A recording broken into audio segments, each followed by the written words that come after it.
Järgmisena palume kõnepulti Riigikogu juhataja härra Henn Põlluaasa.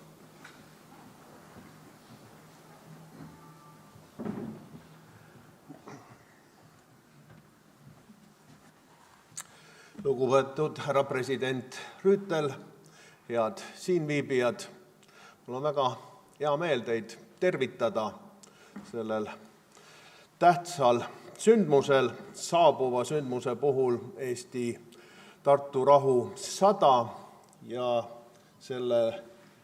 sellele pühendatud artiklite kogumiku väljaandmise puhul. Härra Aldo Kalts tänas kõiki, kes selle väljaandmisega on seotud olnud ja oma õla alla pannud, aga mina tahaks spetsiaalselt tänada just härra Aldo Kaltsi, ajaloolast, kellel see on alati see teema südamelähedane olnud ja kelle idee ja kõige suuremal ettevõtmisel see raamat teoks sai. Teeksime talle äkki ühe aplausi.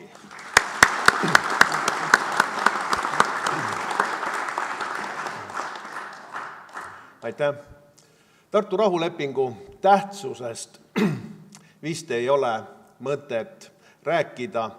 See peaks olema meil igal eestlasel emapiimaga sisse imetud koos isamaa armastuse, patriotismiga ja eestluse hoidmise ja säilitamise tahtega. Kahjuks see päris nii ei ole. Ega see aeg, kui eestlaste vabaduse iha jõudis nii kaugele, et juleti juba välja öelda, me vajame oma riiki, me oleme väärt oma riiklust.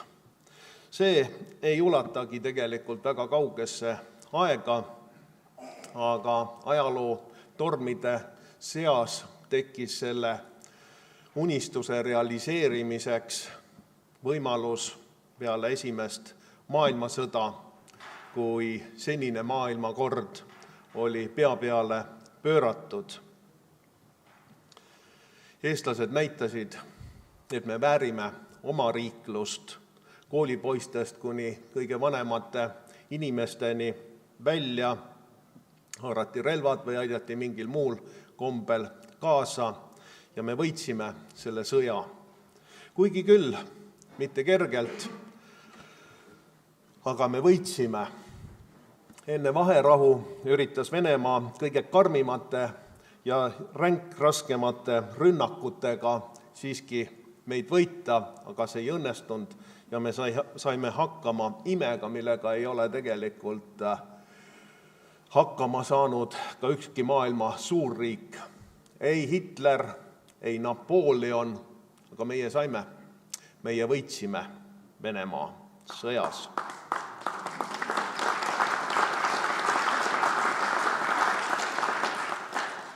Ja nagu Ants Piip ütles kunagi, võideldud sai vahvasti ja aus rahu sõlmitud. Ja see Tartu rahuleping on tõesti aus rahu, nii nagu ka Rein Koch siin eelnevalt seda tutvustades ette luges.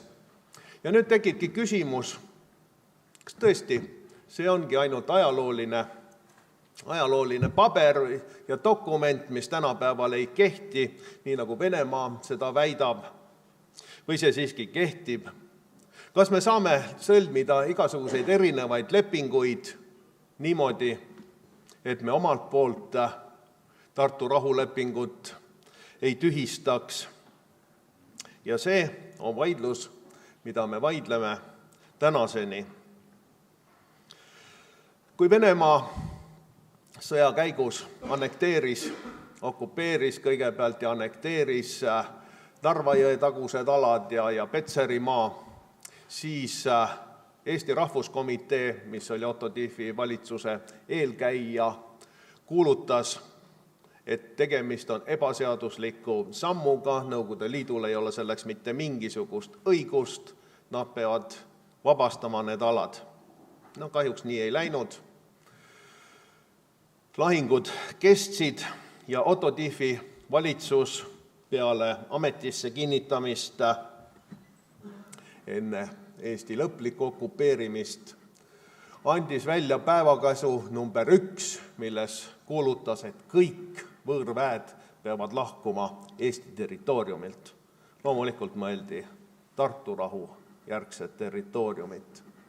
Ja sellest samast printsiibist hoidis kinni ja lähtus ka meie eksiilvalitsus kogu okupatsiooniaja ja nendele printsiipidele tuginedes taas iseseisvus ka Eesti Ülemnõukogu, veel ENSV Ülemnõukogu, kes kuulutas taasiseseisvumise deklaratsiooni välja, kuulutas ka, et Eesti lähtub Tartu rahust ja selle kehtivusest. Eesti Kongress kuulutas seda toetasid läbi aastate juba ka erinevad maailmaorganisatsioonid, ÜRO, Euroopa Liit, Inimõiguste Kohus ja nii edasi ja nii edasi. Ka selgelt Eesti rahvas ju oli sellel seisukohal.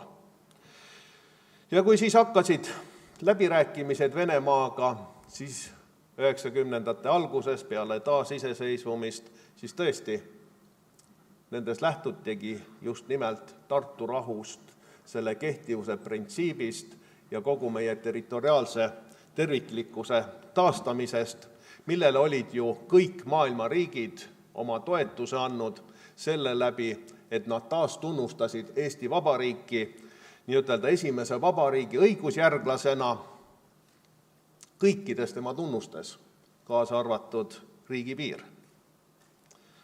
Paraku ei jõudnud me mitte kuskile.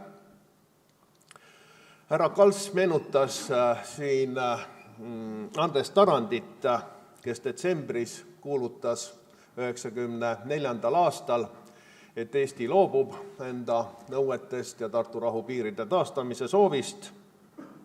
Aga tema ei olnud tegelikult esimene pääsuke.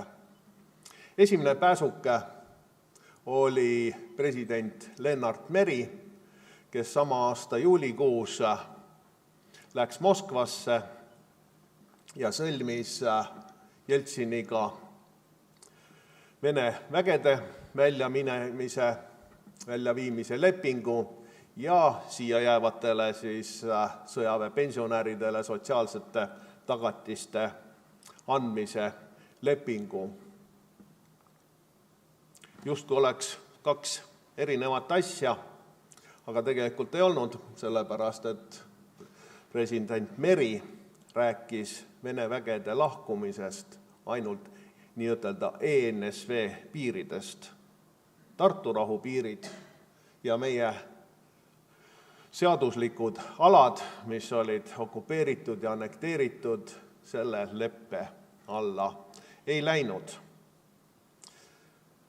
Nii et president Meri on see, kellele me täna oleme tänuvõlgu, kuigi tänu on liiast öelda siin selle tänase olukorra eest.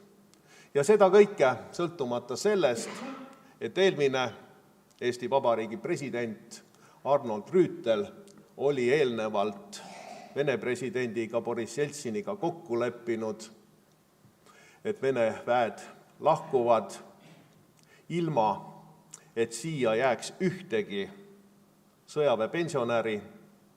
Merilepingu tulemusele jäi siia 20 000 kõige paremas eas, võitluseas erru saadetud, pensionile saadetud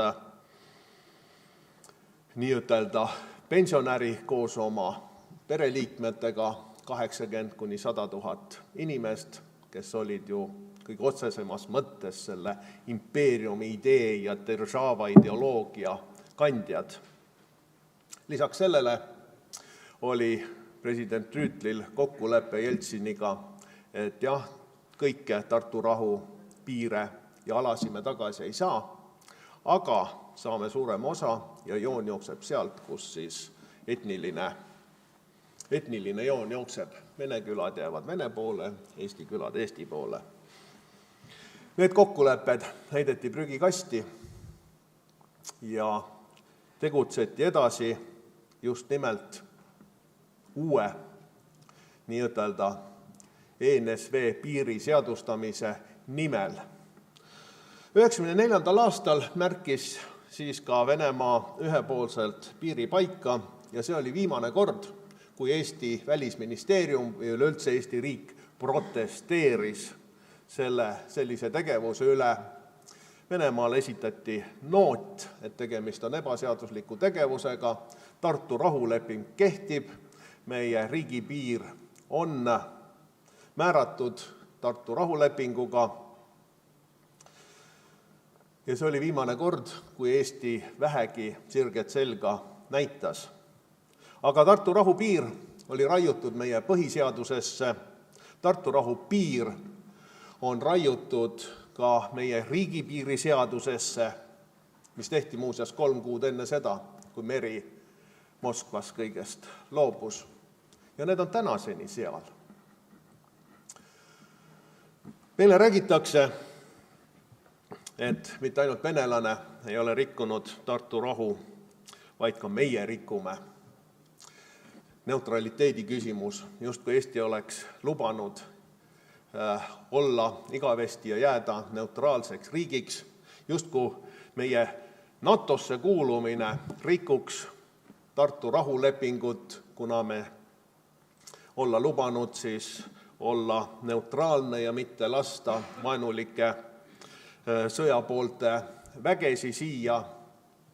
Rein Koch luges need kohad Tartu rahulepingus ette. Seal ei ole öeldud, et Eesti kohustub olema neutraalne.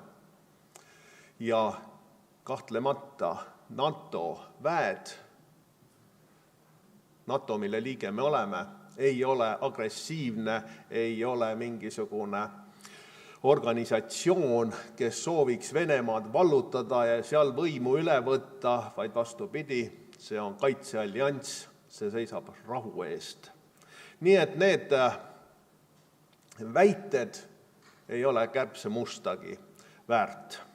Aga millega veel on põhjendatud seda, et me peaksime uue rahulepingu sõlmima ja loobuma enda seaduslikest aladest?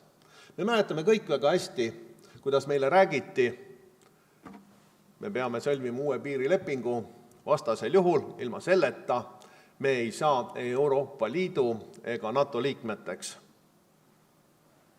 Me teame täna, et see on täiesti selge vale. Koos meiega sai muuseas NATO liikmeks ka Küpros, kellel oli juba 30 aastat ja üsna agressiivseid konflikte oma naabriga. Mida veel räägiti? Head suhted. Me loome sellega Venemaaga head suhted ja räägiti restardist ja Venemaa positiivsest hõlmamisest ja nii edasi ja nii edasi. Läti tegi ära uue piirileppe, loobus enda aladest, Avrenest. Kas saab keegi väita, et Läti suhted oleks Venemaaga kuidagi teistsugused või paremad kui Eestil? Absoluutselt mitte. Juba järgmine päev asus Venemaa ründama oma propagandavaledega Lätit, küll sellest, kuidas seal represseeritakse ja kiusatakse venelasi taga ja kõik täpselt samad süüdistused nagu meie suhtes, et me oleme üks väike vastik ja ilge natsiriik ja natsirahvas. Ja tegelikult rohkem põhjendusi, mida saaks põhjendusena vähegi võtta, ei ole läbi nende aastate esitatud. Lihtsalt läbirääkimised, mis algasid Eesti eest seismisega, transformeerusid kuidagi äraandmis, loovutus läbirääkimisteks ja lõpuks seal leppes ei olnud mitte poolt sõnagi Eesti soovidest ja Eesti algsest tahtest ainus, kes sellest võitis, oli Venemaa. Aga me teame ka seda, et kõike seda on varjanud, kõiki neid läbirääkimisi, kõiki neid toimetamisi on varjanud salastatuse loor. Eesti rahvas sai esimest korda näha seda piirilepingut ja lugeda alles 2005. aastal, kui see oli Eesti ja Venemaa poolt alla kirjutatud. Ja ma usun, et suurem osa siin saalis viibijatest mäletab, kui suuri proteste see tekitas, kui suured meeleavaldused olid Toompea lossi ees ja kuidas erinevad küsitlused näitasid, et Eesti rahvas 75–80%, 82% on selle äraandliku leppe vastu. Ja mis on täna olukord? Olukord ei ole ju tegelikult muutunud. Vana Jumal on pannud oma kaitsva käe ilmselt, ma loodan, et lõplikult, aga vähemalt mõneks ajaks Maarjamaale peale, sest Venemaa keeldus 2005 seda lepingut ratifitseerimast, sest preambulasse, mitte piirileppesse, aga meie enda ratifitseerimisseadusesse pandi kaudne viide Tartu rahule. Jumal tänatud. Aga sellele vaatamata meil on neid jõude, neid poliitikuid, neid erakondi, kes põlevad tahtest anda Venemaale ära Saaremaa suuruse tüki Eestist. Neid on küllaga ja nende tahtel võeti siis preambulist see säte välja ja allkirjastati 2014. aastal uuesti see lepe. Ja meie Riigikogu ratifitseeris selle ära. Õnneks Venemaa seda ei teinud. Ja nüüd, kui on uus Riigikogu koosseis, uus valitsus, siis kõik pooleli jäänud lepingud, eelnõud, kõik kaotavad kehtivuse, nii et tänasel hetkel ei ole Eesti seda ratifitseerinud. Konservatiivse Rahvaerakonna seisukoht on algusest peale, me oleme ka ainukene parlamendierakond, kellel on see programmis sees, on olnud see, et uus piirileping tuleb tühistada, tuleb taastada Tartu rahu piirid. Kahjuks ühtegi teist sellist erakonda meil Riigikogus ei ole, meil puudub võime, kus võtta allkiri tagasi sellelt leppelt, denonsseerida see lepe, aga me saime koos Isamaaga siiski kokkuleppe koalitsioonis, et selle valitsuse ajal piirileppega edasi ei minda. See tähendab sisulist moratooriumi kuulutamist. Ja nii palju, kui meist sõltub, me seisame selle otsuse taga vankumatult. Alles hiljuti, kas mul aeg saab täis? Hakkab saama, aitäh. Ma katsun lühidalt teha. Alles hiljuti, kui ma võtsin taas sellel teemal sõna pressis, siis tõusis Venemaal tohutut torm sellel teemal, kuidas Eesti nõuab tagasi enda alasi ja mind kutsuti välja ka meie Riigikogu väliskomisjoni. Aseesimees Marko Mihkelsoni nõudel, kes on olnud ju üks väsimatu uue piirilepingu läbipressijatest, ja seal nõuti mult siis aru, kelle seisukohti ja mis seisukohti ma esindan. Riigikogu esimehena esindavad ma 24/7 riigi seisukohti ja Riigikogu seisukohti, aga eraisikuna, mõnikord võin ka suud lahti teha, et enda isiklikku seisukohta või enda erakonna seisukohta väljendada. Ma ütlen sedasama siin, mida ma ütlesin ka seal välja, tõepoolest, see on olnud alati minu valkumatu seisukoht, et Tartu rahupiirid tuleb taastada. Loomulikult Me ei tee seda jõuga, see ei tule kõne allagi, see ei ole võimalik, aga kui me ootasime 50 aastat enda taasiseseisvumist, siis me võime oodata ka ükskõik kui kaua enda seaduslike alade tagasisaamist. Puuduvad igasugused põhjused, mitte kõige vähematki põhjust ei ole selleks, et kinkida ära enda alad agressorile ja meie suhtes vaenulikule riigile. Aga Riigikogu esimehena ütlen ma siinkohal välja, et Riigikogul puudub seisukoht. Kui see ka oli eelmistel Riigikogudel, koosseisudel ja valitsustel ja see vormus lepinguks, mis allkirjastati ja ka ratifitseeriti, siis praegune Riigikogu ei ole seda teemat arutanud. Me ei saa rääkida, et meie Riigikogul oleks seisukoht, et me peaksime seda ratifitseerima. Täpselt samamoodi valitsusel. Nii et võib öelda seda, et ametlik seisukoht Eestil puudub peale selle, et valitsuskoalitsioon on kokku leppinud, et selle loovutusliku leppega edasi ei minda. Ja need põhjendused, mida meil täna tuuakse, et me peame jätkama seda ühtset poliitilist joont, seda, mida kõik varasemad Riigikogud ja valitsused on ellu viinud, ka see väide ei maksa mitte kärbse mustagi, sest kui on tehtud viga varem, siis tuleb seda viga parandada ja selleks me olemegi poliitikasse tulnud, et neid vigasi parandada, et seista Eesti eest, meie territoriaalse terviklikkuse eest, meie rahva eest, meie põhiseaduse eest. Ja kas mul on nüüd aeg juba läbi või? Ei ole veel? Paar sõna siis põhiseadusest.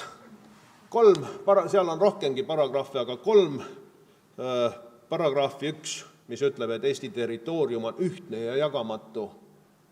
See tähendabki seda, sõna-sõnalt. Nii ütles ka Jüri Uluots muuseas juba 30. aastate lõpus, kes oli üks selle sätte autoritest eelmise vabariigi ajal. Ta ütles selgitustes, et täpselt seda see tähendabki. Eesti territoorium on ühtne ja jagamatu. Me ei tohigi mitte ruutmeetritki ära anda. Me peame, et me seda saaks teha, kõigepealt muutma põhiseadust. Paragrahv 122, mis ütleb, et Eesti-Vene maismaa piir on määratud Tartu rahuga, tähendabki täpselt sedasama. Ja need muud lepped, mis seal mainitakse, see tähendab lepet Lätiga, teatud merepiirileppeid Soome-Rootsiga. Eesti-Vene piir on määratud. On määratud, paika pandud igavesest ajast, igavesti. Aamen. Ja paragrahv, ma ei mäleta numbrit, aga põhiseadus ütleb, et Eesti ei sõlmi välislepinguid, mis on vastuolus põhiseadusega. Nii et kõik, kes tahavad need loovutuslikku lepet teha, rikuvad põhiseadust, rikuvad Eesti karistusseadustikku, mis ütleb, et territooriumi vastu suunatud teod, territoriaalse terviklikkuse vastu suunatud teod on riigireetmine, rikuvad meie riigipiiri seadust ja nii edasi ja nii edasi. Nii et selleks ei ole mitte mingit alust, seda enam, kui me mõtleme ka majanduslikult, millised tohutud rikkused meile sinna jäävad, põlevkivi, millest kui tänase tehnoloogiaga teha kütust jätkuks 3 sajandiks Eestile, diiselkütust, keraamika, savi, klaasi, liiv, maad, metsad, põllud, kõik meie inimeste varad, mis sinna jäid ja me oleme, või mitte meie, vaid teatud isikud, on nõus kõigest sellest lihtsalt loobuma. See on kui näkku sülitamine meie rahvale, meie esiisadele, kes selle riigi lõid, kes valasid verd meie isamaa, meie vabaduse eest ja meie kohustus on seista selle eest, et nende välja võidetud vabadus, aated, territoorium, meie riik säiliks ja et me saaksime ja annaksime selle edasi enda järeltulevatele põlvedele sellisena, nagu ta oli. Aitäh!